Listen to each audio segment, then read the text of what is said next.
The old men of Meereen said that dragons did not listen the way horses listened. They did not heel or bow or bend, not to whips or cooed words or the promise of warm blood. They were ancient, older than cities, older than the memory of cities, woven with a will that was not the will of men. Daenerys Targaryen heard them and listened anyway. She rose from her bed in the hour before dawn when the brick still held the night's heat, barefoot on the cool tiles, and stepped into the courtyard where Drogon watched the stars. He had made a nest of scorched marble tiles and twisted bronze, the sculpture that once crowned the little garden torn into a half-melted crescent from his resting flank. He was huge now, black with wine-red underwings, his horns grown into the handsome curves of an adult, eyes ember-bright. When she spoke, he watched her with that one unblinking slit, as if there were other voices he weighed with hers. "I cannot carry both wars at once," she said softly in the old tongue. "Not this city's war and the war I feel beyond the world's rim. There is something in the north of the north, Drogon. There is cold older than Valyria. It tastes like old iron when I breathe." He tilted his head, as if scenting the invisible. "There is a boy there," she said, and caught herself, because she knew that was not right. A man, but there's boy in him still, and a wound that never mended. "I dreamed of him. He knelt in snow with a sword that drank moonlight and gave nothing back. He is winter's child and something else besides. In my dream, you found him." Dreams were slippery things. But when she set her hand upon Drogon's muzzle, something in him accepted the shape of the thought the way a river accepted a stone cast into it and moved on with a new curl in its current. His breath gusted hot over her skin. On the far wall hung a sheet of hammered bronze, an ornament made by a Giscari artisan who had never seen the sea.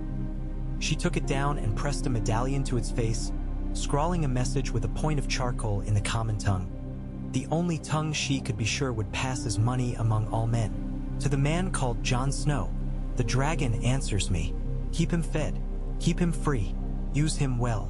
If you are wise, send me word. D." She fixed the bronze plate to a wide leather collar embossed with the three-headed dragon. She did not leash him. She did not kiss him. She stood back. "Go north," she said. The sound of his wings was like mountains being folded. The court trembled. The city woke below, the shrieks of fear, the astonishment, and then he was gone.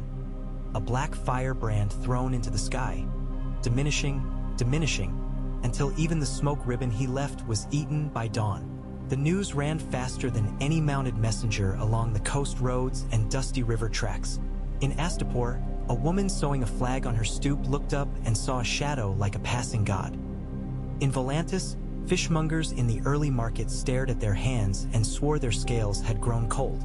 In Pentos, a magister's lover refused his bed because she had watched the sky and feared she would wake to find it split. And on Dragonstone, the old castle hugged by the sea, a priestess woke sweating with cinders in her mouth and told the king who was not a king that fire had been thrown across the world. In the Frostfangs, raiders halted. At the fist of the first men, Bones remembered heat for a breath. And in the ragged halls of a far-off fortress of black stone and stubborn men, in a wind that smelled like knives, a watchman squinted and lowered his horn, not trusting his eyes. South and south again the dragon went, and then bent his flight as if a line were being drawn upon a map by an unseen hand and he had only to follow the trembling of the quill. When he came to the wall, the wild geese rose in panicked knots. Ravens shot from their cages, and a whole drop of black feathers went screaming over the white. The wind at the height of the wall destroys soft things. It tried to tear him apart. He laughed smoke into it. Jon Snow did not laugh. He had been counting barrels. He had been counting knights, too, and men. He had counted men until their names were all worn smooth in his head and he could not tell one from the next. He heard the horn but knew it was wrong. Not the slow note for rangers returning. Not the quavering, dreadful triple tone. Others. The horn only made a question, then swallowed itself. The wall took sound and strangled it. He looked up at the shadow rolling up the ice like a tide. What in the... Dolorous Ed began, but the last of his pessimism fled under his tongue. He shut his mouth and then opened it again like a fish, which made John think absurdly of Old Town docks, the way fish gaped when knives slid into them. The dragon came on, iron and midnight. He did not strike. He passed over the hoardings where men lay flat, eyes round, and swooped in a long shallow descent to the courtyard within Castle Black, breaking ice from the old plank roofs. His claws found stones. He folded himself like a siege engine put to rest. The heat hit Jon first. Snow went to steam where the dragon's breath touched it. Men moved by instinct, as if a storm had blown a tree into the yard. They gathered with spears and realized their spears meant nothing. They lowered them not because of fear, but because they were foolish in their own hands. Jon moved forward. It would have been the worst time in the world to murder a leader. Everyone was looking. There were 1,000 oaths tied into the set of his shoulders and the way his hand moved to his sword. So he did not think of dying. He thought of the boy he had been, the one who had put his face close to Ghost's teeth and said hello. The dragon watched him come. He was close enough to feel the scales heat when he saw the collar. Black leather, metal plate, writing in charcoal rubbed and smeared. He did not want to touch it. He did. He read the lines and read them again. Dee did not quite know whether his mouth tasted of iron because the wind had split his lip or because something old and nameless in him had woken from hibernation and found blood. Who is it from? Alliser Thorne asked tightly, as if he had put the question to a boy he meant to punish. Jon closed his hand over the plate. A woman who signs herself D. And the rest. It says the dragon answers her and that we are to keep him free, Jon said. He swallowed and looked into the ember eye. And use him well. There were 12 questions and 12 men to give voice to them. But the king arrived first. Stannis Baratheon made everything inside Castle Black smaller when he entered, not by his height, which was ordinary, but by the righteous gravity that moved with him. His red lady came like a flame's shadow, and Davos Seaworth with the sea in his eyes. Celis watched with a constrained expression like a high-born matron enduring a rude story she would later retell avidly. A dragon, Stannis said. It was not surprise. It was the flat accounting of a man measuring how much wood he needed for winter. Your Grace, Jon said. He felt an urge to stand between the king and the creature, and knew there was madness and sense in that urge both. Melisandre's eyes were the exact color of the dragon's ember slots for a heartbeat. He comes in answer to fire, she said. Do you see, Your Grace?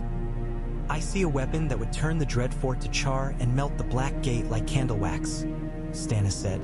I see men kneeling. You will not put a bridle on him? Jon said gently, though his throat was not gentle and his voice came like gravel. The message says it. And more, he came to the wall. He settled here. That is not happenstance. A woman's scrawl on a plate is not law, Celis said. The king's law. The wall's law is older than king's, Maester Aemon said softly from the shadow of the archway. He had been led, and the wind had taken his voice and frozen it. But now the old music came around the edges. Older than kings and younger than snow. Bring me closer, Jon. Jon guided him, cautious, while Ghost paced at a remove, tail low, every hair along his back remembering the smell of some ancestral predator and failing to reconcile it with the fact that Jon's hand was open and calm. Aemon reached the dragon's heat and stood like an old lizard come out to bask. He lifted his face, the blank milk-white eyes turning. Oh, he said, a soft "oh" that might have been the sigh a man makes when his first child is placed in his arms. There is blood in you too, I think. The dragon exhaled. No flame, just a gust that sent Aemon's sparse hair fluttering and made the old man smile as if a lover had breathed his name. It said use him well, Davos ventured. Begging your pardon, Your Grace. That might mean something else than you want. He looked at Jon. The wall has its own wars. We came to fight one. He glanced at Melisandre. Maybe it's that. Watch your tongue, Celis snapped. Always have, Davos said, so mild it was almost a prayer. Jon felt the collar plate cutting into his palm. He unclasped it and weighted it. He could have slipped it off and cast it aside and the words would have meant little. He kept it on the dragon because of the rawness in Aemon's voice. D, Aemon whispered, as if testing a tooth in his jaw. D, Dar, Dare, Daenerys. There was a tremor, as if a harp string had been plucked in the bones of the air. Of the blood, of our blood. Jon's heart was the thing counting now. He wanted to deny the word because it made something else too large to look at. Stannis' voice cut cleanly through the murmurs, as if he prided it on its ability to slice. The Boltons hold Winterfell. The North will not rally to black parchment and a borrowed castle. A dragon could fix that. The Iron Bank is not patient. Winter is not patient. He turned that hard face upon Jon. Lord Commander, there is a war beyond the wall that you tell me of each day over salt meat, and there is a war for the North that is my concern if I am to rule at all. This beast will not sit and warm himself while men starve. You will help me use it. Jon felt something like frost creep beneath his skin. Duty was always simple from another man's mouth. I will help the realm, he said, but if you ask me whether I will send him to burn men alive in their halls for a seat. You've burned men for less than a seat, Thorne said, with the smile he wore when he would have made a better insult if he had been cleverer. Snow boasts of his mercy, while the king asks for what kings take. Aemon's hand found Jon's sleeve and tugged him down. Do not answer with pride, the old man whispered. Pride is what kills friends and lets enemies wear their faces. It was then that the horns sounded again. 1 note, 2, 3, then the 4th, which no one had taught because men were not supposed to need it. Men fell silent because all language broke. The 4th tone did not say a thing. It undid a thing, and that thing was the belief that there would be time. The gates opened to wind and blowing snow and the shadow under the snow. A party rode in, men and women on ponies and shaggy horses. The beasts lathered, eyes rolling white. A ranger with a scar like a hook across his cheek slid from the saddle, knees buckling, and went down to one elbow. From East Watch, he gasped. From villages further. They've moved. Not scouts. Not groping. A line. I saw the frost crawling up a man's leg as he screamed. There were things moving under the sea ice like lice under a scab. Melisandre's face was rapture and horror married. The hour, she breathed. Do you finally believe me now? Believe and act are different, Stannis said curtly. How long? How far? Half a day's hard ride, the man with the hook scar said. Less if the wind stays what it is. The dragon lifted his head and opened his mouth, and steam billowed like banners. His wings moved once, twice, and men found themselves bracing instinctively, as if for impact. He looked at Jon. Jon did not know how he knew that Drogon was looking at him. Not at his sword, or Aemon, or the flickering priestess. But he knew. The knowing was a pain and a joy both. The joint of a bone that had always been out of place. Your Grace, Jon said, if we ride south to take a castle while the dead ride hard for our throats, we will have a castle full of corpses to sit in when we're done. Stannis held his stare. There was anger in him, but not the sort that sputtered. It was banked. You will go, he said. Take the beast, take men. Stop them or slow them. I will bring what is mine south when I may, for we cannot afford to lose the North entire. That is the answer. Is it to your honor's liking? It will have to be, Jon said. There were 100 arrangements to be made in a breath and none of them enough. He selected men because they rode well and because they did not ask questions when answers were knives. He chose Ed without asking because Ed never managed to avoid bad luck, and it was better to put him where Jon could see him. He did not ask Thorne, and that omission was an act of mercy that felt like cowardice. He asked Davos, and the smuggler blinked and nodded, as if stepping aboard a ship he suspected had worms in her timbers but meant to make harbor anyway. They set out with the dragon, whose beating wings blew snow in rooster tails and made the white world a shaken feather bed. He took to the air and circled once, twice, and then swept ahead, casting a black blade shape over the ice. Jon rode beneath him and felt the wind of those wings in the flesh of his face. When the dead came into view, they were not the nightmare army from stories. They were worse for their meanness. They did not form shining ranks with silvery spears. They came in a line, a thin seam on the horizon, and then another seam behind it, and they moved like what they were, bodies that had forgotten to be bodies. Drogon stooped. The air salted Jon's tongue with ice burn. For a moment he saw the child of his dreams, the boy kneeling in snow, and understood that he had knelt to promise something, not to beg. Then the dragon's fire fell. It was not a torch. It was not the wavering candle flame he'd seen in 1,000 winter windows. It was a thing with a shape and a sound and a hunger of its own, bright as noon, thick as poured metal. Ice became water, became steam, became nothing. Where it passed, bones went white-hot and lay quiet. The first rank of the dead vanished. The second came on. The dragon turned and made another wound in the world, and another. Men who had been waiting to be heroes realized they had survived and remembered to breathe. Jon pulled the men forward to strike at flanks. Where the dragon could not be, they would cut. Ghost ran at his side, a slip of pallor with pink jaws. When a white lurched at Jon's knee, Ghost stiffened his whole body like an arrow and knocked it aside. Jon swung, and Longclaw's Valyrian edge said a quiet, true thing. The head fell. It was a glass of water into a burning house, but they threw it anyway. 2 hours later, Jon could no longer tell one howl of the wind from the howls of the things that were not wolves. He found the lines, "I almost by accident." There was a stillness in motion, a place where the snow's pattern did not match itself. He looked and saw a rider where he should have seen only a bad dream. The rider's armor caught light and refused it. In the place where a face should have been, there was a fine cold emptiness. Jon's breath snagged. The rider turned that emptiness upon the dragon.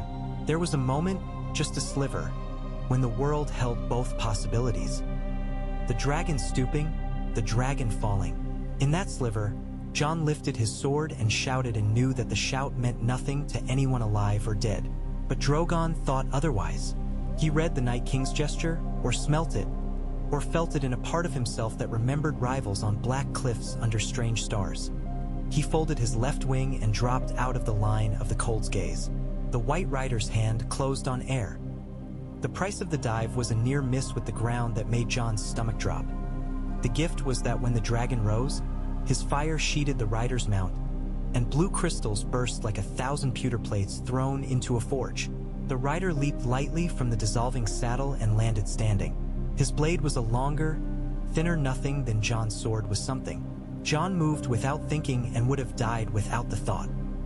The blade that was too clean to see cut the haft of an axe that was not his and drove past where his throat had been, and the cold of it burned. He struck out of reflex, and because there was no other thing to do. Longclaw met the knot blade. The world sang like a bell being split. The rider's head snapped, not in pain. He did not have pain. In curiosity, like a man hearing a new story. He moved faster. Jon moved with everything he had ever learned about moving. The second contact made a harsh sound and lazy stars in Jon's eyes. The third contact made no sound at all, or a sound his ears were not made to hear. And there was a strangeness in the rider's stance that might have been the beginnings of refusal. Drogon's shadow passed. A wind like a furnace blew across Jon's neck. The rider snapped his face to the sky and lifted his hand. And for one heartbeat, Jon understood that they were not just fighting a thing that wanted to kill them. He understood that the thing had faith, that it believed itself the answer to a question the world had asked long ago. The dragon's fire took away the question and the answer together. The Night King's form, whatever word one used for what a form was, sheared into shards. Around them, the line stuttered and broke. Whites fell where they stood as if their strings had been cut. Others stumbled and then returned, mindless, and Jon realized that there were many hands on the same leash, many minds riding the same meat. He had broken one, or the dragon had, or the accident of a breath had. It was enough to make the day hold. They pursued long enough to make men feel brave again, and then did not pursue any longer because that made men fools. The dragon came down in a gouged hollow where his fire had melted the world to glass. Jon put his palm to a scale and felt a trembling there that might have been exhaustion or the fine edge of grief, as if the beast had lost something and would not ever know how to find it again. By the time they returned to Castle Black, there were two kinds of men: those who wanted to name the dragon, and those who had already decided that his name was theirs to give. Jon called him by the name the plate told, because names had to be honest before they could be strong. A letter, Ed said, as if saying a word he did not much like the taste of. From East Watch by Sea. From a ship, more like. Pentoshi, says a dwarf had a hand in it. Says a queen has a dragon left and wants to know which way to fly to find the world. Tyrion Lannister, Davos said, leaning the word thoughtfully against his teeth. He would be the dwarf in any letter that mentions a dwarf. Used to be the hand of a king he hated. He has a hand for vipers, Stannis said dryly. But he drinks them calm and throws them back strapped to their teeth. There were more letters than time. There were ravens with news of northern houses sniffing the wind, Manderley's seal with its blue-green dignity, a stark banner made by an uncertain hand, a bolt of pink that smelled like blood. There were ships in the bay. There was a king who wanted a throne made of iron and debt. There was a woman across the sea who wanted something different and did not yet know what it was because it had no name until the wind turned and the dragon returned. The dragon went out each night and ranges of ice reflected him like broken mirrors. He grew in a way that was not just size. He learned angles. He learned that white flesh burned different to walrus flesh. He learned that men who rode at his side in furs did not understand the noises he made and stayed anyway. He took fish from the shivering sea because the sea did not care who he was and was glad to be warmed. Maester Aemon reached his hands toward those nights like a man warming himself at a story he had not been allowed to hear when he was a boy. He called for Jon and took his wrist and said the thing the air had been saying to Jon's bones for days without him admitting it aloud. "You belong to his blood?" Aemon murmured. "Not just to the girl across the sea who sent him. To the older blood that went under and came out again as winter and as wolves. Be careful, Jon. Crossed bloods forget themselves and become wounds." "I am of the Watch," Jon said, and felt at once the truth of it and its poverty. "You are of the Watch the way a door is of a house," Aemon said, smiling so gently that the words did not wound. "It is true and not the whole truth that keeps the snow from the fire. He died on a day so clear it hurt to look at the edges of things. He died with his hand in Jon's and with a smile for the dragon he could not see. Jon buried him with ice and with fire, because not to honor both would be a lie, and there had been enough lies. He stood afterward with Davos above the gourds of black stone and said nothing for a long time. "Ships," Davos said at last. "From White Harbor, Lord Manderley's banners. A fat man with a light step, you're Jon." "I am not the kind of lord ships are for," Jon said softly. "Sometimes ships are for men who hate the sea," Davos answered. "Watch keeps what it keeps. But this is bigger." It was bigger when the first of the northern lords came, their breath smoking in the cold, their silvered beards rimed with frost. Roose Bolton's men hung back like dogs who knew they had gnawed the wrong bone. They watched the dragon and tried to keep their faces still. Jon stood beside Stannis because there was a piece of him that believed in men who believed in something even harder than he did. And Stannis was such a man.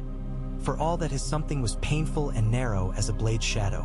Manderley stood like a tower with its sensible roof. He bent his head to the king and then looked at Jon and then looked at the dragon and then looked back at the king. "We have bread," he said, "but not enough. We have swords, but not enough. We have wolves, but they are not the kind of wolves we need." He raised his voice so that old men on the back benches could hear. "My lord's son says men in pink flayed skins send letters and expect us to smile. My grandson says that dragons do not fetch bones thrown by bastards. I say," he paused and drew breath, "I say the North remembers. Perhaps, with the help of dragons and men, the North can do more than remember." "Your bread and your words," Stannis said tightly, as if every syllable had to pass through a narrow place, "are welcome. Your swords, when you bring them to my war, will be more welcome. Your wolves can run ahead if they like. The feast belongs to he who sets the table.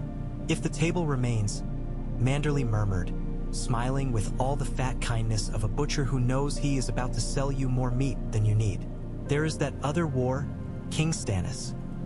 And you have seen the tooth marks it leaves," Davos added, "because the king would not and someone should." Manderley looked at the dragon again and his gaze softened.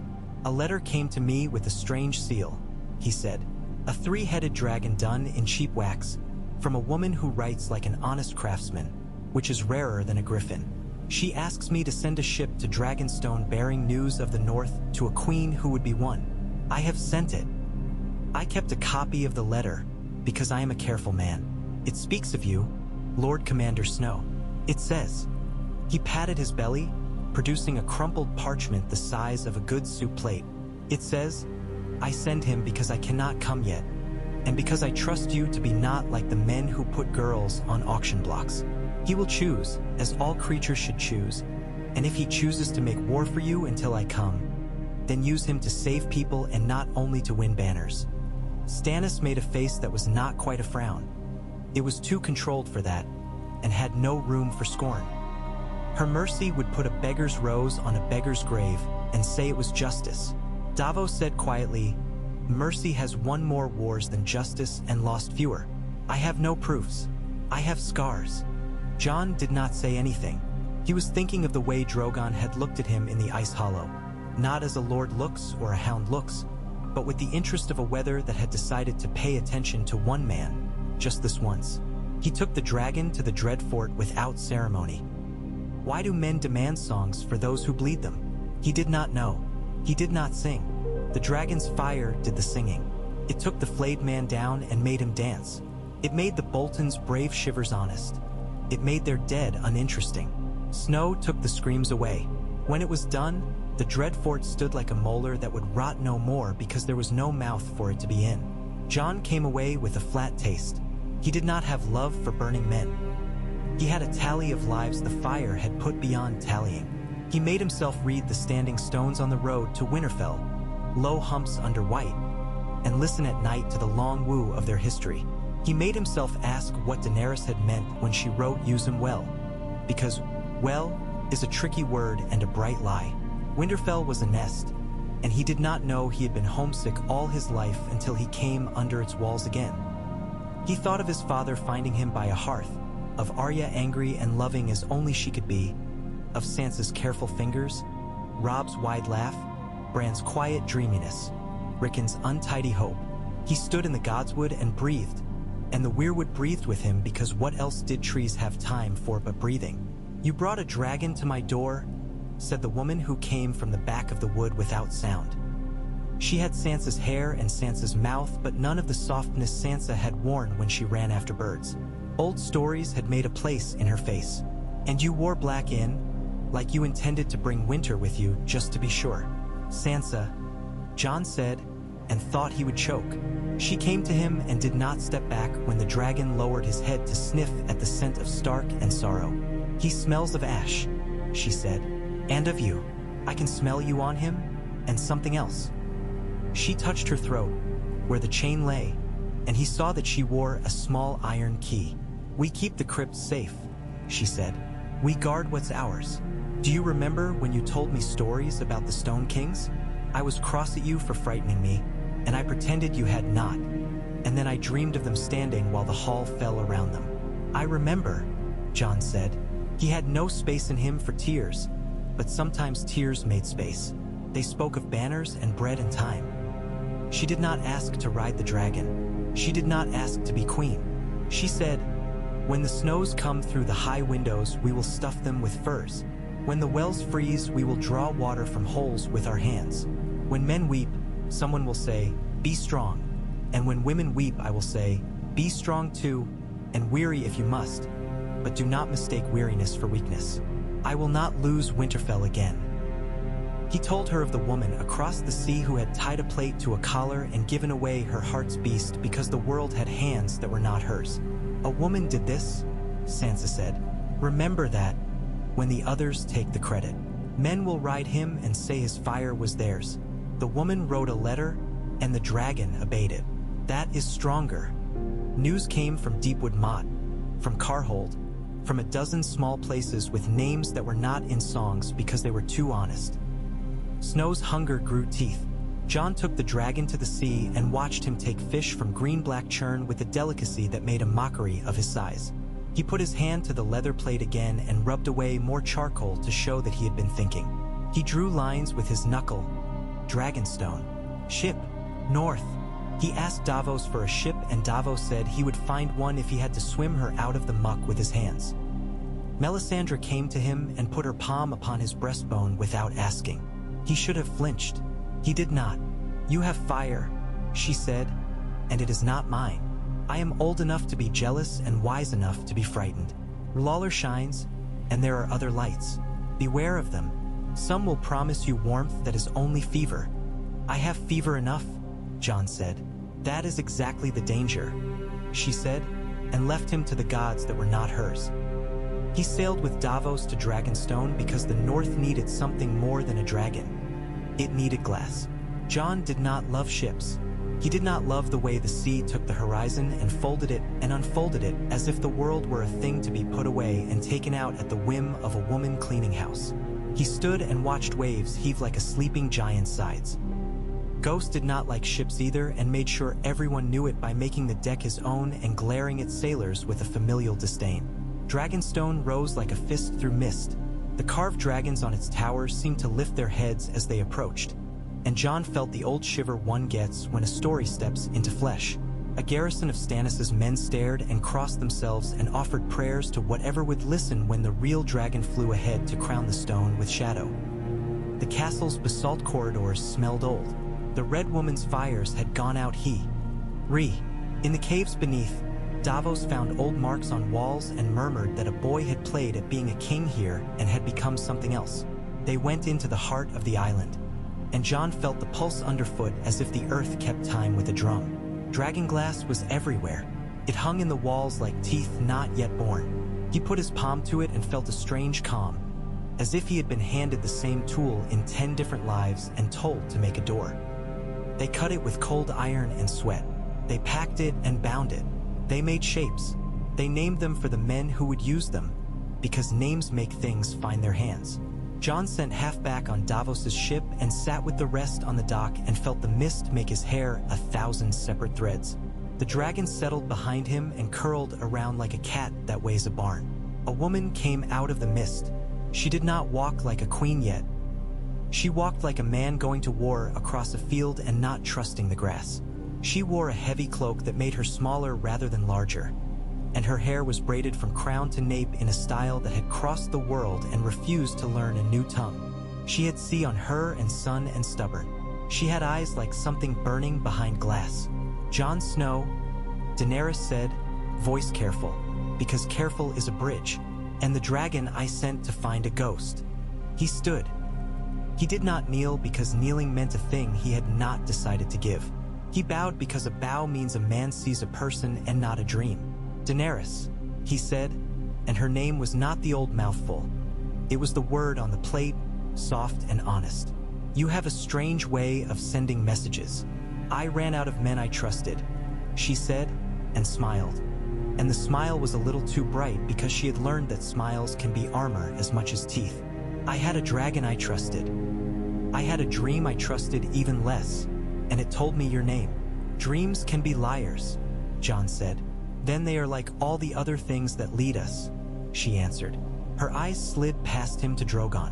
He raised his head and snuffed her cloak and breathed a question. She put her palm to the hot scale with the same courage and the same fear he had seen in Eamon, and her mouth softened as if she had just met a person she had known as a friend when she was a child. "My son," she said in the old tongue, "you went where I could not." She looked at Jon over the ridge of black. "And you chose him." "He chose the wall," Jon said. "I only stood where he landed." "You stood like a door," Daenerys said. "Doors are important." They were honest with one another faster than the careful people would have advised. There was too little time for careful and too much for lies. She told him of Meereen and collars and the slow lesson of what it means to stay after freeing, not to free and ride away. He told her of the North and what cold does when it has ideas about men. They did not talk of thrones because thrones are small seats and the world was vast. "Glass," she said at last, turning a barbed spear in her hands. "You made this place remember what it was for." "It remembered," Jon said. "I only asked." She smiled, not the armor smile. "That is also a kind of rule, asking a place to be what it is. Men think rule is telling. It's more often listening." Tyrion Lannister came up the steps swaddled in a fur that made him look like a shaggy stool. "There you are," he said dryly, "reading my letter with your faces.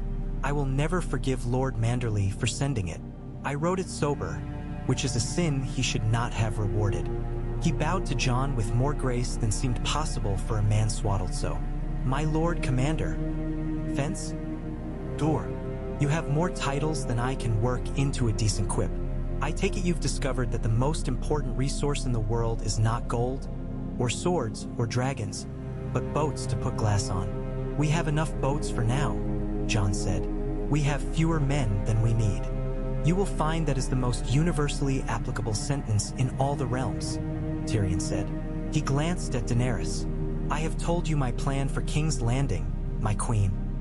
But I find that my plans look like child's toys next to the thing that waits to our north. He pitched his voice low. We can take cities. We cannot survive taking the wrong hour to take them in. I have been a queen of alleys, Daenerys said. I can be a queen of timing. She looked at Jon. You were my timing. He wanted to smile and did not, because he could feel the weight of an hourglass turning. We go north, he said. There is a place called Hardhome. There are people there who will die if we do not move, and rise to be killed again. And so on until even stories lose interest. They went. Daenerys flew beside Drogon on the dragon she had kept, smaller but fierce, a queen riding the flame she had taught to stay. Ropes of cloud reeled away from their passage. Sea boiled slow under their shadows. On the deck below, men vomited and laughed and swore to never do this again, and then looked up at the sight of the dragons and swore to do it every day until they died. Hardhome was a bruise on the coast. It had been gray in good times. Now it was ashen. The whites came like a tide that had forgot how to go out. Jon stood with Daenerys on a spur of rock and saw the difference in their faces. His closed into a line, hers open with a pain that had nowhere to go. She said something in the language of Astapor without knowing it, and then she did know it, and the language tasted like iron on both their tongues. They did not make speeches. They flew. Men below shouted, women screamed, children clung, and the dragons wrote their signatures on the air. Jon saw a woman losing her son to oppressive dead. He hauled them both up with a cry and felt the boy's bones under his fingers like twigs. He had been gentle to Ghost all his life because Ghost was the one thing he had been allowed to be gentle to that wow. LD not break under it. Now he had to be gentle and rough together, and the combination made a new muscle in him he had not known. Daenerys rode low, close enough that her dragon's toe claws scratched shingles from roofs. She shouted to people in the places where voices grow thin. She swore oaths she could not keep, but believing you will keep the matters to people who have none. She was not a queen then. She was an oar. They got as many as they could. They did not get all. No story gets all. The ones they did not get looked back with eyes empty of questions and made no accusations. Because the dead are polite in that way. Jon burned until his arms shook. Daenerys burned until her voice went. Drogon took a wound along his left wing, where a spear with a tip of something that remembered winter a little too much glanced him. He roared and shook and bit the spear in iron rage and spat it like a bad taste into the sea. After, on the deck, they sat drinking water as if it were a thing more precious than wine. It was. The air had a burnt sugar smell that made Jon want to retch. Daenerys leaned her head back and looked up, as if the stars could send down something else to finish the work. We must be kings that are winter, she said. Not kings that sit in rooms and plan winter. That is what your north knows. That is what my cities tried to teach me, and I learned like a stubborn child. Jon looked at her and thought how young she was and how ancient the thing in her eyes. If we are winter, he said, we must not forget lamplight. Winter without lamplight is only death. I have seen enough of it. We will carry lamps together then, she said. What do they call you here? King? Lord? Lord Commander? Bastard? Wolf? Jon, he said, because sometimes the only name that does not double as a weapon is the one the first people who loved you gave you in a quiet room. They call me Jon. Then Jon it is, she said. You will call me Dany when we are not standing in front of men who need syllables to feel safe. In front of them, you can call me whatever makes them fight. He thought of the letter on the plate and the way her name had been reduced, kindly, to a single letter. Dany, he said softly, and the words sat in his mouth like a new bread you're not quite sure you have baked long enough. They came back to a north moving like a wounded bear who had remembered he was a bear. Houses that had not sent more than nods sent men. Messages started calling him your grace with an error that was on purpose. Sansa wrote him letters that were not only about stores and straw. She set aside a little space in each to say something ordinary and stubborn and kind. And he kept those letters to read when his bones forgot what warmth was. Stannis pushed south to take Winterfell after the Dreadfort's fall, because he was a man who hated unfinished sentences. He looked at Jon with an expression not quite hostile, not quite respect. Men have so few words for admitting they were wrong and not sacrificed enough to like the taste of the ones they do have. They won. The Boltons lost in a way that made songs unnecessary and funerals simple. Jon stood on the battlements when the fighting had abated and the snow did not feel like a jest. He looked west and thought of the sea. He looked east and thought of cities he had never seen. He looked north and felt the tug like a fish feeling the river's mouth. Daenerys came up beside him and did not speak in the old tongue or the new. For once they stood without language telling them what things were. "What will happen when it's done?" she asked at last. "Not the battles. After. After is a word like never," Jon said. "It is a way of not looking at what is."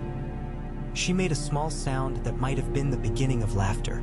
"Wise men give me that answer when they don't want to tell me the thing they're afraid they'll say." He thought and then did not make a plan for the words. "I don't know what a realm looks like with a dragon and a wolf standing beside the same fire, Dany," he said. "But I know what winter looks like when no one stands in front of it. And I know the smell of children's hair when it's been under a hood too long, and what a woman's hands look like when they've been washing other people's clothes in river ice. I know I don't want to be the kind of man who looks away from that. If that makes a king, I'll be that long enough to make someone better learn how to do it.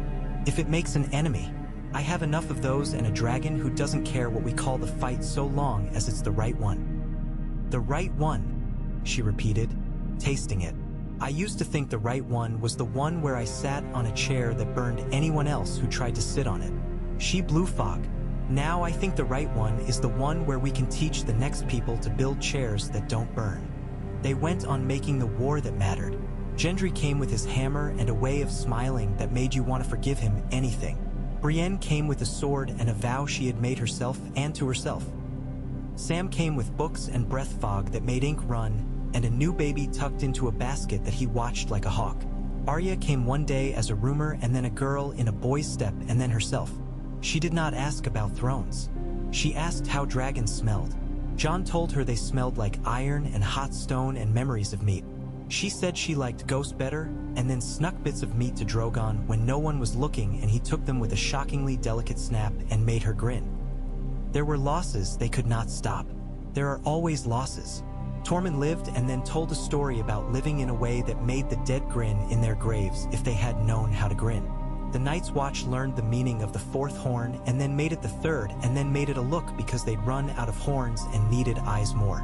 Ghost took a wound that left a thin white seam AC. Ross's flank that never grew hair again, and he strutted more after because scars made him beautiful to wolves. They met the cold again and again until it seemed that fighting it was the only life they had ever had. And in the midst of that life, things that were not war happened. Sansa's letters became meetings in rooms that had once been Lannister red and were now stark gray. Bran wrote from places that were not places. His words a chain of images that made sense only if you had seen the inside of a tree and the outside of the same tree on the same day. He said, "Stand by the well when the sun stands on its head." And Jon did and found men waiting who had decided not to die yet. Rickon came back with a dog the size of a pony and a strange way of looking at doors, as if they might choose to open on their own if he asked politely. The last of the hard battles began like dawn begins, thin and uncertain and then inevitable. They had broken the Dead's lines too many times to let the thing that rode them keep his arrogance. He gathered himself. They gathered themselves. The world took a breath. They chose a place because battles like to be given names, and names like to belong to places. They chose the frozen stretch east of the gods, Lake, where the air has always held a memory of a pact. They set their lines. Men moved to their places not with the jaunty enthusiasm of fools, but with the sober ritual of craftsmen. Daenerys and Jon rode the sky as dawn broke behind torn cloud. Drogon and the smaller dragon, Regal, she had named him, for a brother who had been a story, cut arcs in the thin gold light. The cold came like a blade laid against a throat. The dead rose like a harvest no one wanted. The thing that had been a king of nothing came with a crown of frost and a sword made out of no metal men had ever loved. He gestured, and the ice within men's bones remembered it could be still. There was no cleverness left. There was only steadiness. They held. They failed. They held again. Drogon took one of the javelins of cold in his shoulder and screamed and bit the javelin in half and went on burning. Regal went low to lift a wall of heat and became visible only by the absence of frost where he passed. Men fell and rose and fell again. Ghost killed what he could and came back to press his shoulder to Jon's leg to remind him he was alive. Jon found the Night King in that place where patterns become people. He did not think of fathers then, or of letters on plates, or of girls on ships, or of kings with narrow faces. He thought of a door and the way it stands. He went forward. The Night King went forward.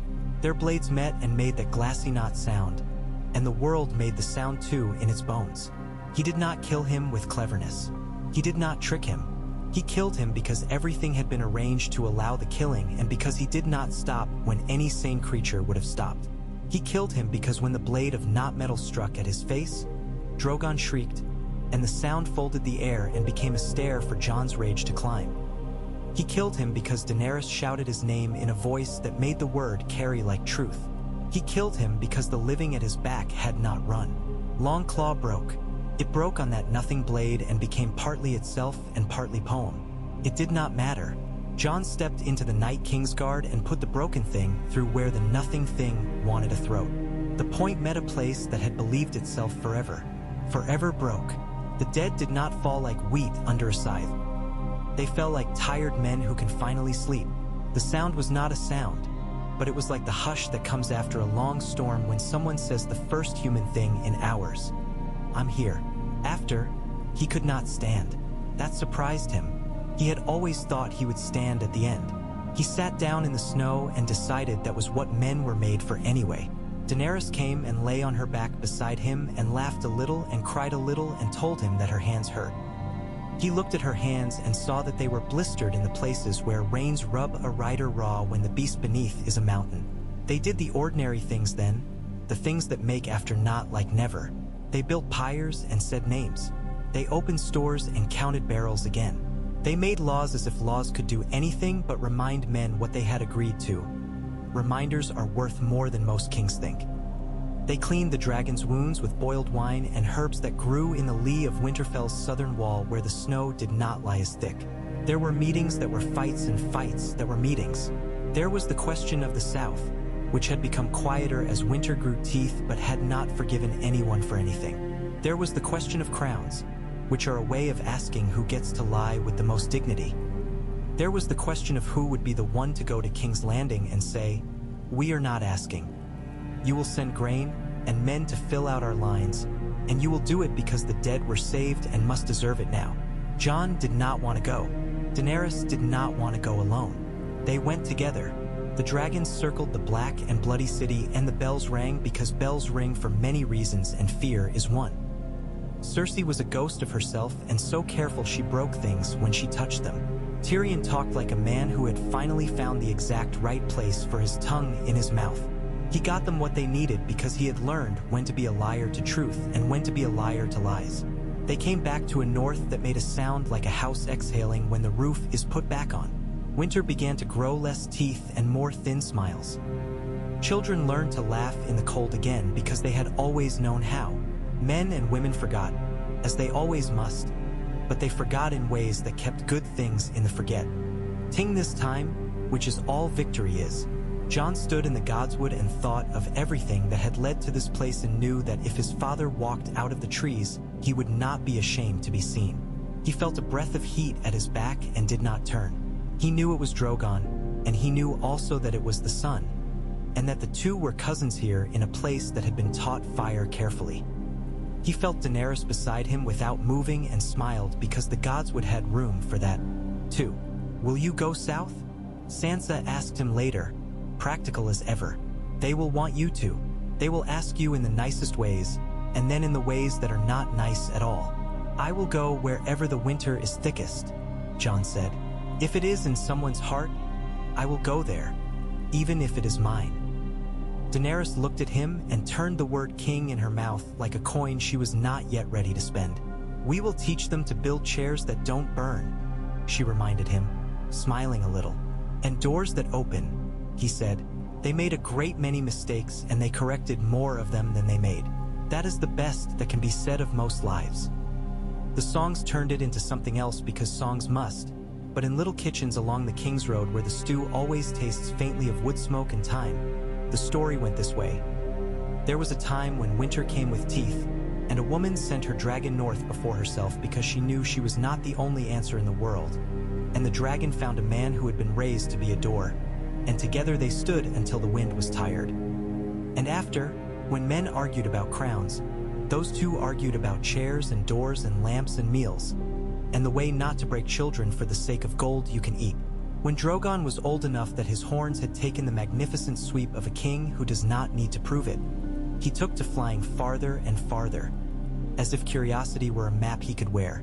He always came back. Sometimes he came with salt crystals on his scales, sometimes with a dust of gold pollen from some southern wood. Once he came back with a length of rope trailing from one claw, and Arya spent an afternoon laughing as she ran after him trying to catch it while he held it just out of reach like an overgrown cat. On a day much later, when Ghost limped now because he had forgotten not to, Jon climbed the wall with him because old men do foolish things to remind themselves their hearts cannot be commanded. He stood in that place where the wind tries to tear you apart and listened. Far off, to the north of north, something howled, but it was the kind of howl that promised only meat and pups, not apocalypse.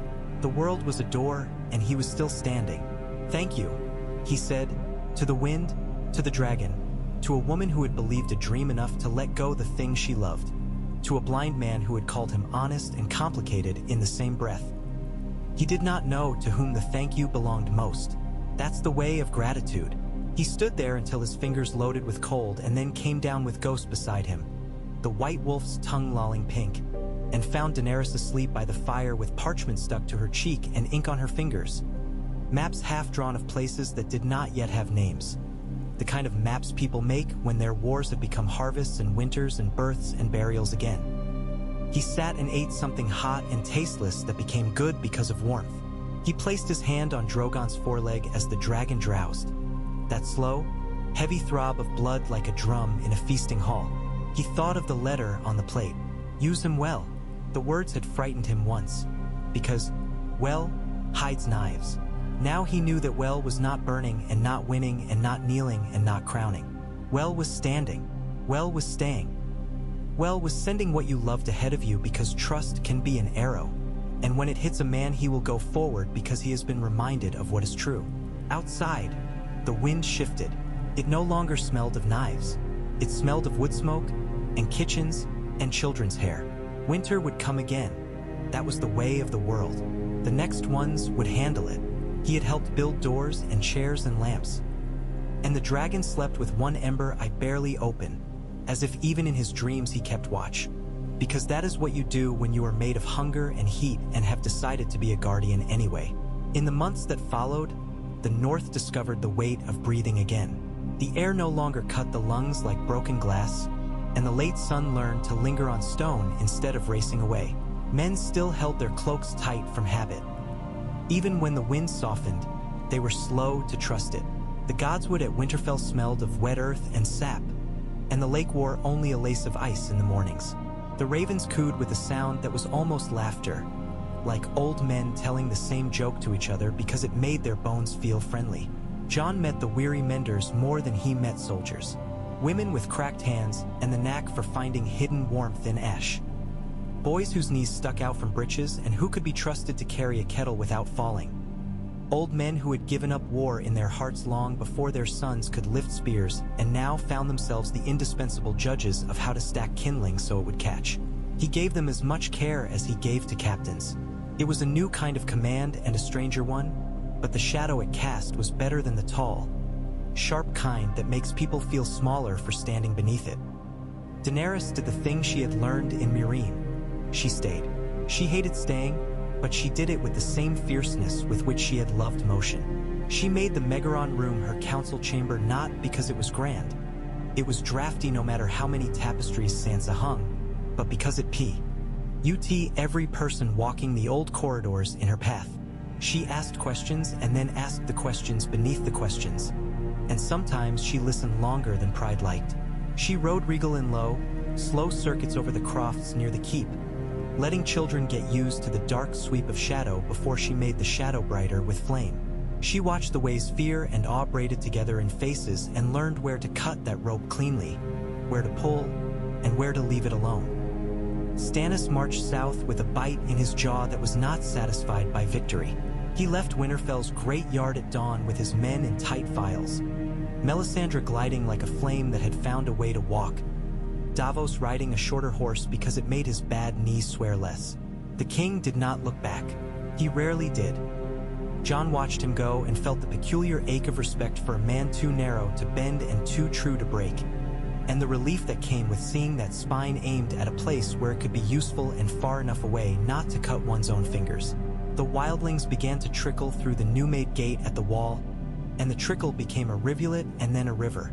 They came in family knots, in creaking sled trains, in little hunter bands with faces tattooed in old Winter's grammar. Tormund came at their head because he had made himself a bridge by telling lies so tall they smelted truth out of themselves. He stomped into Winterfell's hall with fur in his beard and his laugh already starting an avalanche in the rafters. "You stand yet, King Crow?" he boomed at Jon. "I thought maybe I'd have to spit you back up out of the frozen ground like a turnip." Jon embraced him and felt ribs. "You're thinner," he said. "I'm older and handsomer," Tormund answered solemnly. "All your little lordling girls will be falling over themselves to stitch me into a dress for feasts." "You'll need a longer dress?" Arya said dryly from the bench where she sat sharpening needle. She did not get up. She had learned kings and big men came and went, but steel in your hand waits only for you. Tormund squinted at her and then threw back his head. "The little wolf grows teeth," he cried. "Who did you bite first?" "Only those who deserved it," Arya said, and did not smile because she found now that smiles could be kept like winter apples, brought out when someone needed sweetness and not spilled on the floor for the sake of hearing them ring. Sansa received the wildling elders in the solar she had softened with warm-hued hangings and straw-woven mats, in case any foot felt at sea on stone. Beside her on a low table lay a wooden box with the keys to Winterfell, smooth-thumbed by generations. The symbol mattered more than the iron. She made Tormund and the women who led his people. Tall Birna with the lines at the corners of her eyes from looking into glare. Crooked-shouldered Ulfa with a voice like pine resin. Touch each key. "You're not guests," Sansa said. "You're neighbors. Guests are for feasts. Neighbors borrow things and bring them back. And if they break them, they make good before making merry." "And if a neighbor steals your pig?" Ulfa asked, practical. "How much of his ear do you cut off?" "None if he was starving," Sansa said without hesitation. "Enough to make him mind if he was not." Ulfa's face crinkled. "We'll do well enough," she said. "I like a lady who answers with numbers instead of poems." They parceled the gift the Watch had neglected for generations, and they did the arithmetic of roads and ditches, of watchfires on green knolls and distant bark signals. Jon carved the first of the new milestones himself, simple and exact. A wolf chiseled without flourish to point north, a dragon to point south. The wildlings laughed at the fuss over markers, and a season later Tormund pointed to a cluster of new cabins and grunted, "Men who have signs don't get lost so much. Makes life boring, which is good for children and bad for tales."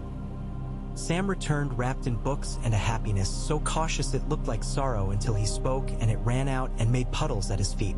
Gilly carried the boy with the serious eyes and scolded Sam for running on stairs with a stack of leather spines that could fell an ox. Sam kissed the boy on the head and murmured to Jon, "We have more than we thought. Not enough, but more. Dragonglass knives tried this way, better. The others don't like obsidian powdered and fired into clay, and someone wrote that salt in certain amounts under a threshold draws the cold away and makes it sloppy, like a drunken man with a sword." Jon finished, his mouth quirking. "Aye, we worked that one out the hard way." Sam spluttered with delight. "You did? I hoped it was true and not some Septon's fancy. There's more. There's a fragment from Valyria." "Not High Valyrian, Jon," but the low street stuff, which means a common man put it down with greasy fingers, about dragon flame tempering iron into something that eats the cold instead of soaking it. If we can convince the dragons to sit over the forge, they have opinions, Jon said, thinking of Drogon's habit of lowering his head close to the smithy with a kind of offended curiosity, as if to say the little man with the hammer was trying to sing fire with tin ears. But they'll do it if Dany asks. She speaks to them like they're people, which is to say, like they're most of the way reasonable and the rest stubborn. Gendry came because he had heard forge and dragon in the same sentence 3 villages away and run to catch the end of it. He ran everywhere, as if the world and he were always on the verge of missing each other around a corner. He looked at Rhaegal's long head and said, "We'll want to do this in short heats. Steel goes strange if you keep it too long under a thing that hot. I can show you the color. It's a dark cherry for the sweetest quench." He had the easy knowledge of a workman who wished the words could be shapes his hands made. Daenerys came and listened and then went to the dragons and crouched and spoke to them, not in the high roll of ancient speech but in the low, amused murmur of a mother to a child thinking of a mischief. She laid a hand along Rhaegal's jaw and told him how clever he was and how important this was and how he could stop the moment his breath felt strange. Drogon watched with one eye, radiating the offended dignity of a prince who refuses to be asked and then does the thing because he had intended to all along and resentfully accepts thanks. They heated billets and folded them, and Gendry's face changed as if someone had opened a window inside him. He glanced at Daenerys and at Jon, uncertain of which to address, and found himself talking to the work itself, which freed him to be brilliant. "Here," he said, handing Jon a bar that glowed the right red. "Strike with the broken Valyrian blade's edge as if it's a hammer. Not too hard. Listen, it will ring different when it stops wanting to be better and wants to be what it is." Jon listened and struck, and the sound made his teeth itch and his heart steady. They made knives with edges that shed frost and drank it, spearheads that sang in the hand, short swords that, when plunged into snow, made a brown melt hole and a small plume of steam as if pleased to be bathed. The wildling women stood in a group and watched with the interest of midwives. "They're birthing iron," Ulfa murmured. "There will be trouble. New things always make trouble before they make bread." Tyrion arrived at Winterfell with a chill in his bones that had less to do with the air and more to do with Cersei Lannister. He had the look of a man who has been turning a knife over and over in his mind and finding it no sharper and no duller. He gave Sansa a carefully amused bow, which she returned with a nod that was warmer than courtesies and cooler than nostalgia. He brought maps of the Crownlands sketched with the confidence that comes of knowing where men will want to play soldiers and where they actually can play soldiers. He brought news of the Reach being quiet the way a wasp nest is quiet at noon in autumn. He brought a bouquet of sharp words for Stannis and burned them one by one in the hearth as if feeding a small, petulant god. "You could rule together, you two," he said to Jon and Daenerys, offhand, as if noting that a table could hold a loaf as easily as a roast. "But if you try to rule together on the same seat, you'll break it and bruises won't be the worst of it. Better to make a bench. A long one, with room for neighbors." "Neighbors," Dany repeated, some humor playing around her mouth. "The wildling women have given that word a new weight. I like it. Benches and neighbors. Not very Targaryen. Not very Stark, either," Arya said from the windowsill where she had perched, her legs tucked up like a small hawk. "But we weren't very Stark when we let winter eat us because we were too proud to ask for help." "You were always Stark enough," Tyrion said, and for once the kindness leaned on his words without collapsing them. Sansa suggested a thing that sounded like blasphemy and fit the world as it was, not as songs prefer it. A great council to be held in the spring's first true week, when roads were honest and creeks merely cold instead of cruel. "Let the lords come," she said, "and let the captains of the ships come, and the mothers of the villages with their ledgers, and the septons who have learned to hand out barley instead of words, and the maesters who haven't forgotten that ravens carry grain lists as well as secrets. They can sit on your bench and speak, and if the bench buckles, we strengthen its legs. If they try to bite it, we take away their teeth." Jon looked at her and saw the girl who had learned courtesies like embroidery and had kept only the useful stitches. And who sits at the end and bangs a hammer when talk becomes shouting? I do, Sansa said calmly. Or you, or Dany, or all of us, if we must. A hammer sounds the same no matter who holds it. They sent ravens with ink that bled, and men carried writs and oilskins under their jerkins, and word walked in the mouths of traders who had learned to count coins again without counting arrows first. The preparations became a shape that made the hall feel less like a stomach-digesting winter and more like a heart-pumping spring. In the meantime, there were enemies who had not learned the new grammar. Euron Greyjoy raided along the stony coast like a man trying to scratch an itch that lay under his bones. He burned hamlets and laughed because fire on water felt like a small god he had tricked. He sent letters that were half threat, half poem, and all waste of parchment. He declared himself a storm, which was true in the way a man falling off a tower is a bird. Jon and Dany stood on a cliff above a small battered fishing town and watched the Ironborn sails bob like carrion birds. If we meet him on water, he'll be worse than himself, Dany said, gauging the wind with finger and jaw. If we hit him from the air, he will run and spend 3 villages worth of courage on his running. If we draw him to stone, we make him understand stone, Jon finished. He did not smile. He picked 3 headlands, marked them with wolf and dragon banners, and set out a chain of watchfires with oil pots in the gaps where a man might think a landing easy. They let Euron think the world had forgotten him long enough to make his shoulders loose. Then the dragons came at the horizon like 2 smudges becoming judgment. Drogon sheared the wind into knives. Rhaegal made the air near the shore a kiln. The Ironborn tried to furl, to flee, to pray to gods that only listen to drowning. Euron laughed at first, and then he laughed the way a man laughs when the dog he has starved turns on him for the first time and he admires its teeth before it closes them. He escaped in a sliver of clever tid. Most of his men did not. The North learned a new sound for victory, a hiss and a gout and the soft thump of oars burning. The Riverlands sent not only lords on tired horses, but millers with boots still wet. Edmure Tully came with an embarrassment that clung like burrs but faded under usefulness. He had stored grain in places no one thought to look. The Blackfish did not come, because ghosts rarely do, but men who had followed him brought his lessons like a folded shirt. The phrase sent no one worth naming. Their towers grew quiet the way barns do when rats have begun to find the poison. No one wept. Dorne sent an envoy whose silks made northerners squint until they realized the color was warmth you could carry. The woman at their head wore a dagger not on her hip but in the middle of her back. For hugging, she said to Arya when asked, and smiled with her eyes as if to dare the world to be smaller than her laughter. She brought oranges and news, in that order, because the first made the second easier to swallow. The Lannister queen is a candle stump and a stubborn one, she told Dany. She will not give you the last light in the room. Best not to ask. Best to tear down walls and replace them with benches like your Stark sister says. We'll sit on them barefoot, which will make your northerners itch, and make good law while they scratch. The Reach sent cautious men with full bellies and careful eyes. The Stormlands sent lean men with hungry eyes and good manners. The Vale sent men with their pride stitched so tightly it squeaked when they bowed.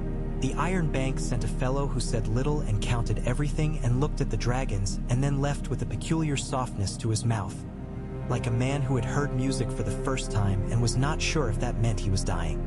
The day the Great Council began, Winterfell looked like a market that had swallowed a pilgrimage. Tents flowered on the outer ward.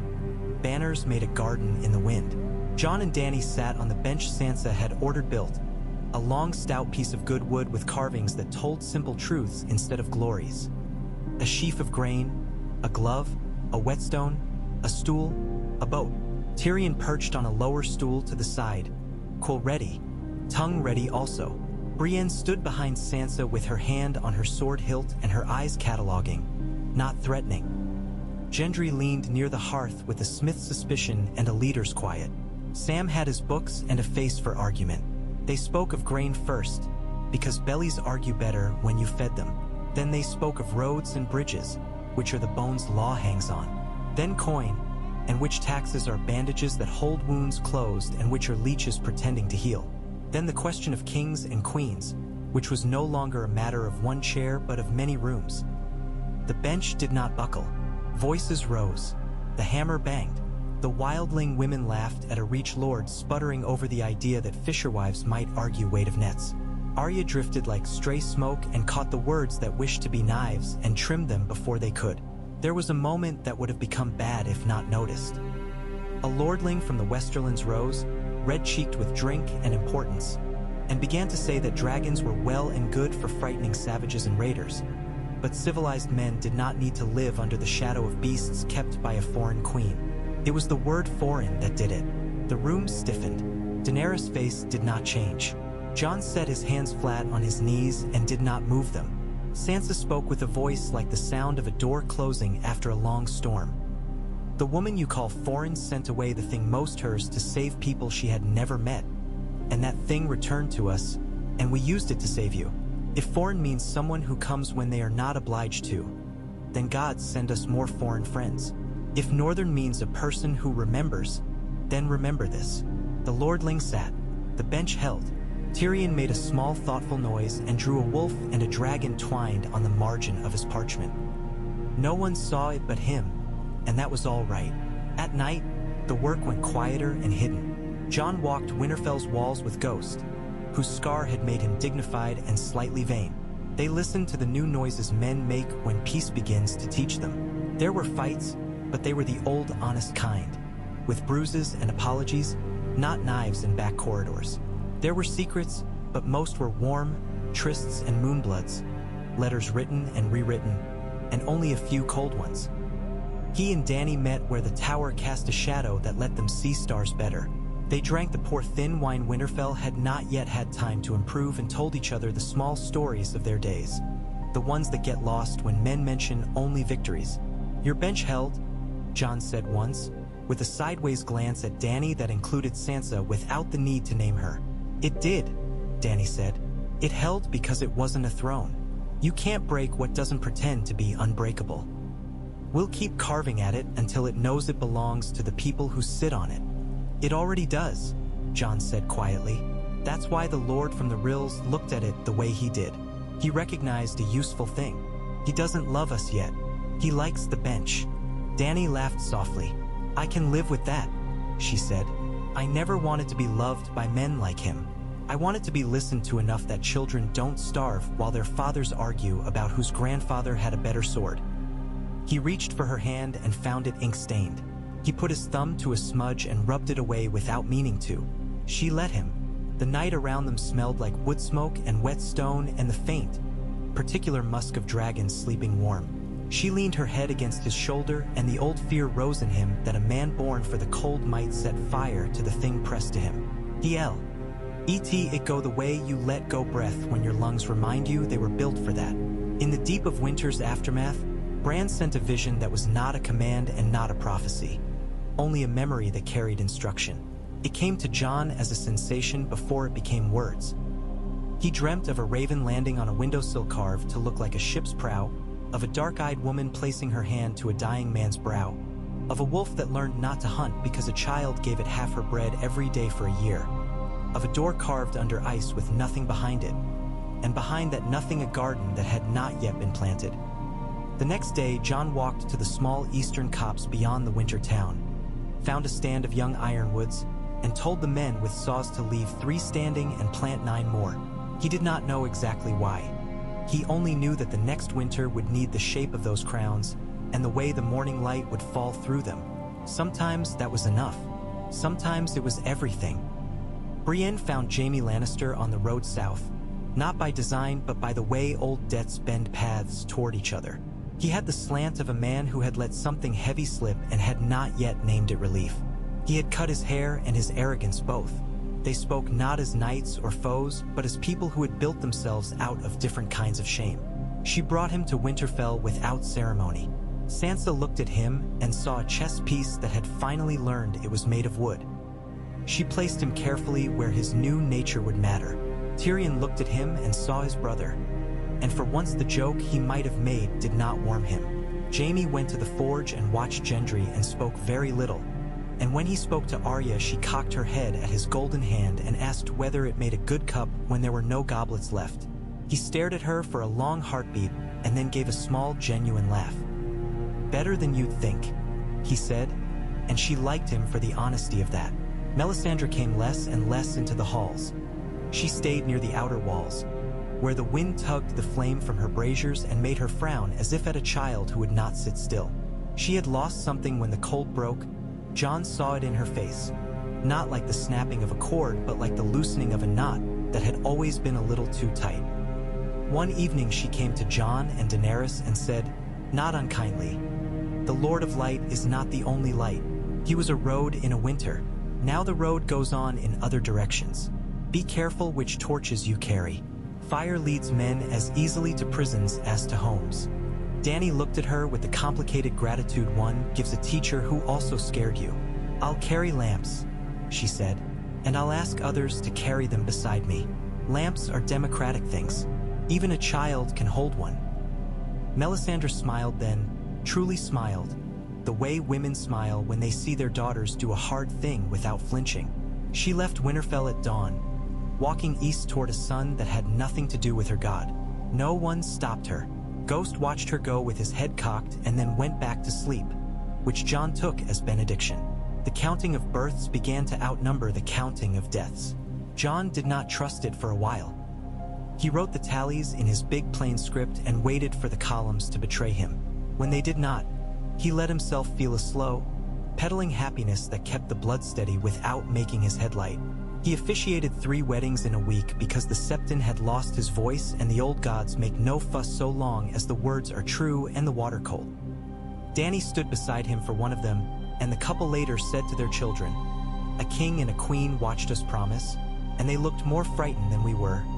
And the children would laugh and ask whether that meant they were bad at being king and queen, and the parents would say, "No, it meant they took it seriously."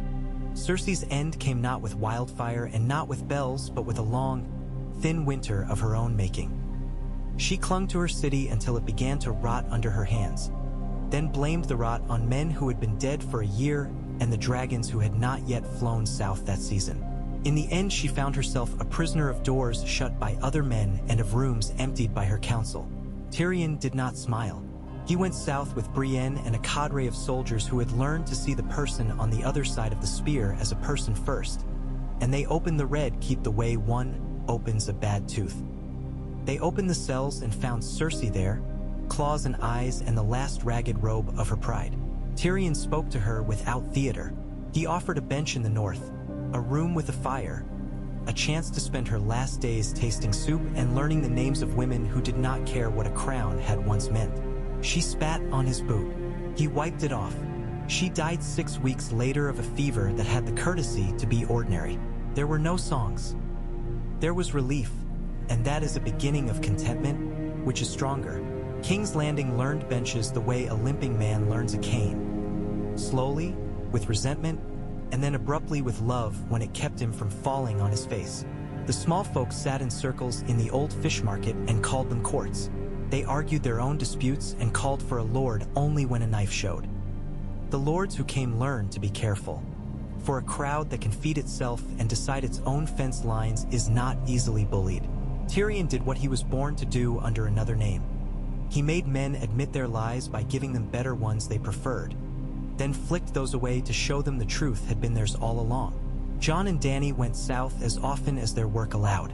The dragons learned the long flight and looked bored if they had to fly the Rose Road twice in a week. Drogon took to perching on the outer tower, of the Red Keep like a gargoyle that had finally found the right wall, and Regal found that the river wind made a pleasant hum in his chest if he tilted his wings just so. The city learned not to scream when shadows fell. Children pointed and learned to draw dragons and stood on cobbles, fat-bellied and friendly.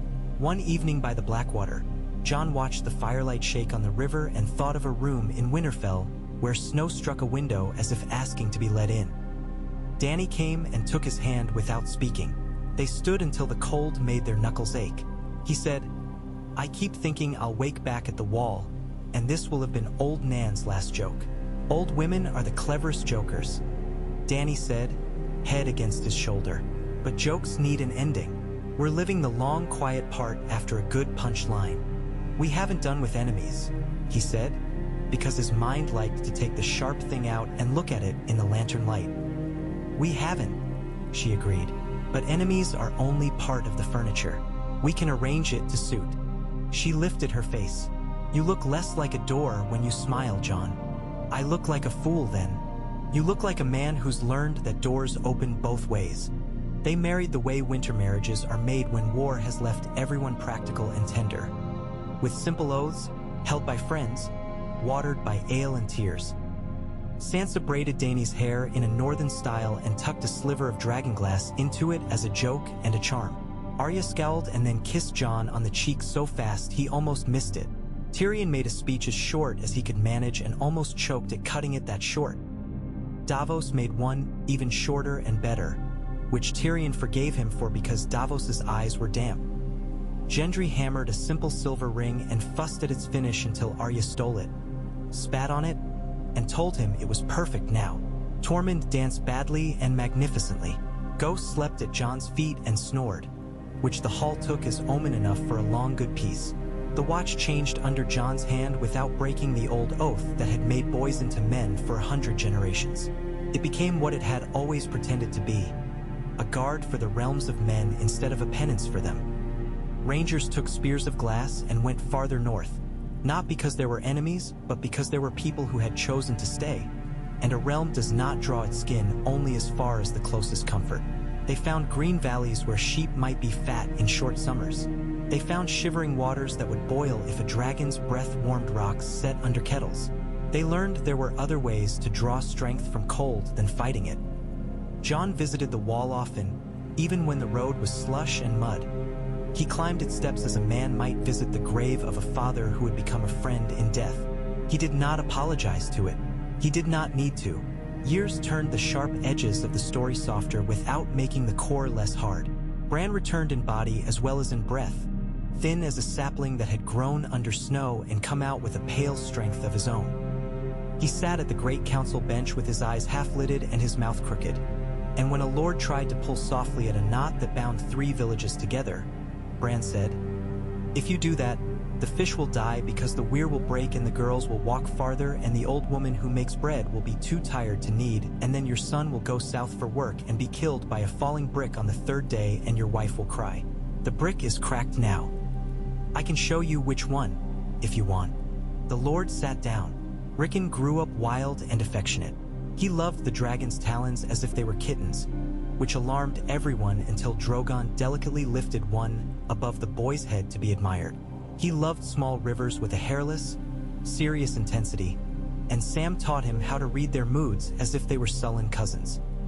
He went north with Tormund some summers and came back taller and smelling of smoke and fish guts, full of stories he could not tell properly because he would laugh at the wrong places. Jaime learned to teach. He showed boys and girls that a sword is not a way to be a man but a tool like a spade, and that sometimes dropping it is the bravest thing. He and Brienne sparred in the yard on mornings when the mist sat low, and men paused to watch them the way you pause to watch a dance you cannot do. He told Tyrion one night, "I used to think honor was a statue. Now I think it's a rope. You tie it as you go, and you hope the next person climbs it without it breaking." Tyrion answered, "I used to think it was a knife. Now I think it's a spoon, useful for eating soup, and occasionally for digging." Arya went west at last with a small ship and a crew that trusted her because they had watched her throw a rope and catch a mast in a storm without blinking. She promised to come back with a better joke than any sailor had told. She sent ravens from places ravens did not know how to reach. They came, anyway, with letters that smelled of salt and cucumber and something like figs. She drew maps that made maesters argue pleasantly for an hour and then look at each other, delighted to have been wrong together. Gendry became Lord of Storm's End when the Great Council decided that birth is not the only way to make a lord, and a good hammer in a man's hand puts stronger nails in doors. He married a girl from Maidenpool because she made him laugh and because she did not mind when his hair was coal-dusty for a week. Arya stood as his sworn sword and name for the day of feasting and then laughed and went back to her ship, because love and promises have more than one honest shape. Dorne sent children to Winterfell to learn snow lore and sent women to hold benches that had once been barred to them by habit. The reach sent seeds that surprised the short northern summers with their six. Gore. The veil unbent slowly, like a bow held too long strung. The Westerlands learned to count books that balanced without cheating. The Riverlands learned not to ground the harvest on a river that will always flood where it wants to flood.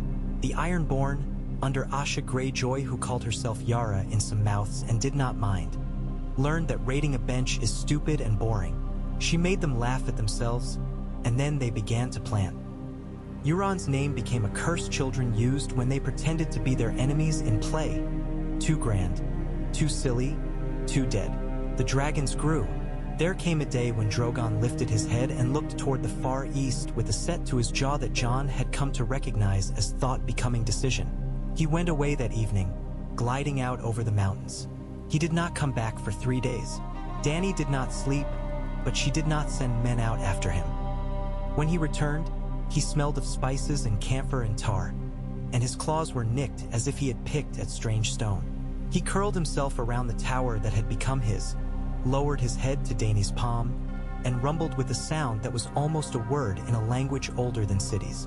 She put her forehead to his and said very softly, "You go where you must. You come back when you can." He blinked once, and the ember of his eye softened. He went again, now and then, and always returned.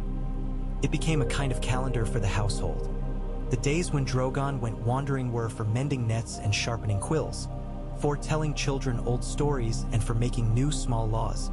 The days when he returned were for feasting, because the meat tasted better as if the air had learned something and brought it home.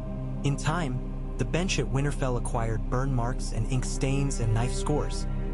Men and women put their hands to it when they spoke, and the wood learned the shape of their palms.